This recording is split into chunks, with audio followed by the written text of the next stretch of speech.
What's up guys? Welcome to my vlog. I'm here to teach you how to cook Shrimp Salvatore. Let's go!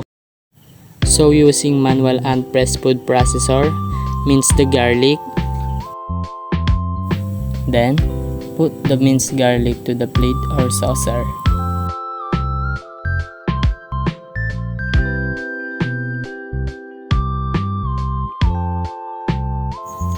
Using the grater, grate the cheese or slice it if you want.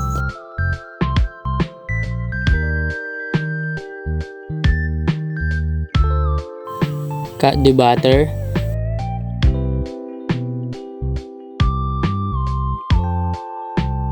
Then lastly, make sure to wash the shrimp.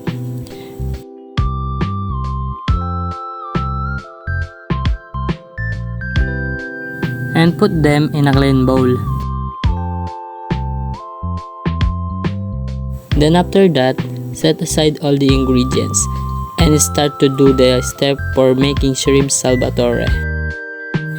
So the step for making Shrimp Salvatore, first, open the stove and wait until the pan is heated.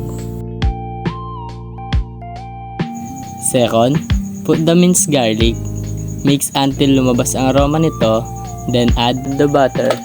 Once the butter has melted, add shrimp and season with pepper. While waiting, I'll giving you some information about all of the ingredients that I will be using.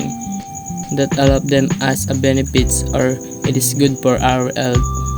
First, garlic reduce inflammation and boost the immune system. Then butter is rich in fat-soluble vitamins.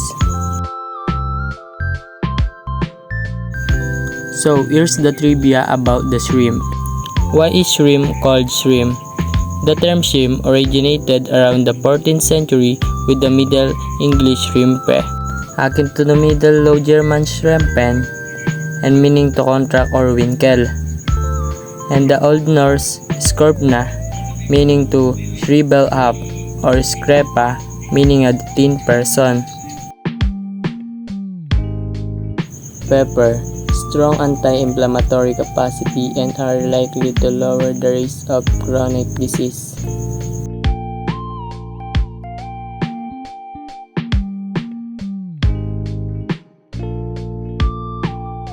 Third, add the mayonnaise and continue to mix well.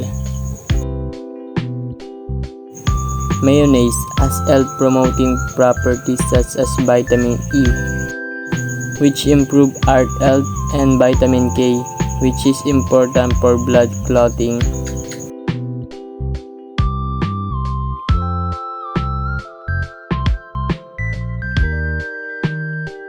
And after that, add the cheese and wait until the cheese is melted. Cheese is a great source of calcium, fat, and protein. Sugar provides a quick, simple source of energy.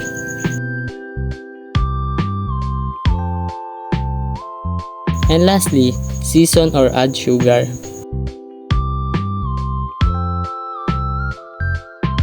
Here's the 7 facts you probably didn't know. Shrimps are nutritious. The Gulf of Mexico produces a lot of shrimps. A shrimp's heart is located in its head. Shrimps is by far America's favorite seafoods.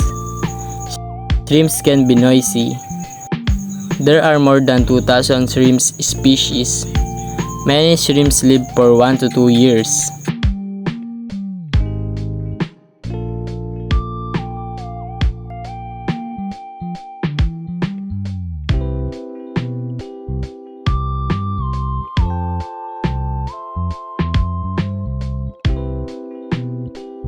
And now, here's the finished product of Shrimp Salvatore recipe.